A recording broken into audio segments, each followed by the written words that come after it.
Good morning. My name is Gigi, Word Prophecy.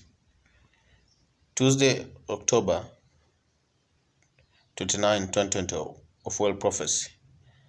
I pray because I see an explosion. I pray in Jesus' name.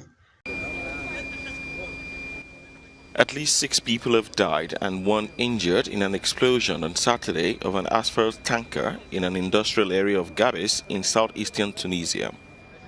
According to state media, the explosion was caused when a fire erupted in a container of easily burning material which is used in manufacturing asphalt. We arrived quickly on the scene, but unfortunately we counted the dead and wounded.